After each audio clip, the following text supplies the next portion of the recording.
4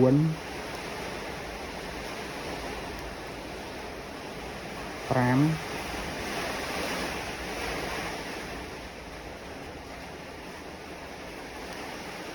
6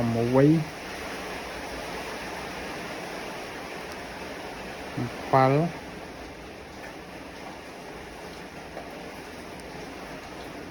8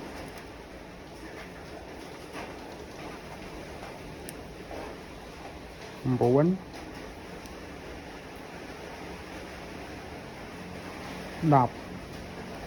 ចឹង10 កន្លា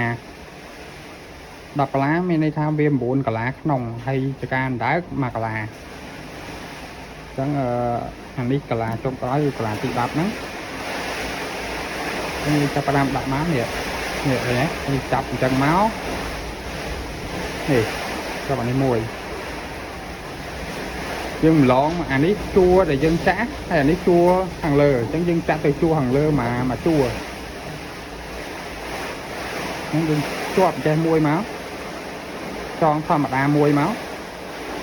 បន្តមកទៀតចាក់2 តង់2 តង់តោះអ្នកនរគ្នា1 2 ហើយតោះហ្នឹងមកជាន់ណាតោះមកយើងចាក់អានៅជួរក្រោមវិញមកវិញហ្នឹងយើងចាក់អំស្រកអមចេះមួយមកហើយទីវាឡើងលើអញ្ចេះហើយដាក់ដៃបត់អញ្ចេះហើយយើងចាក់ចូលចេះនេះឃើញទេនេះឃើញចូលទៅមកបឃើញទេហើយយើងចាក់2 តង់តោះទៀត1 2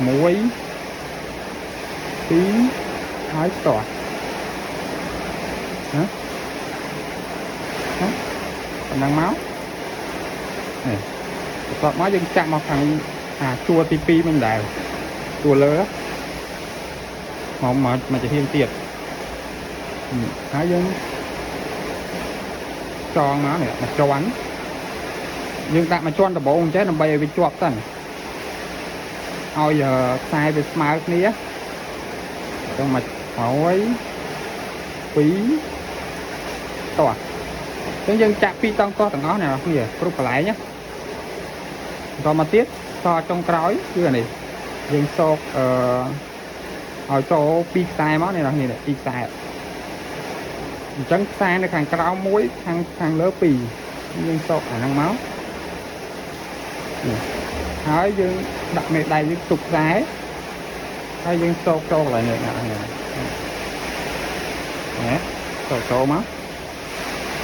យើងពួយបានមួយណាបន្តមកទៀតយើងចាក់2 តង់តោះមក1 2ហើយតោះប៉ុណ្ណឹងស្របហើយណាបងប្អូនស្របប៉ុណ្ណឹងហើយណានេះចកាអណ្ដើកណា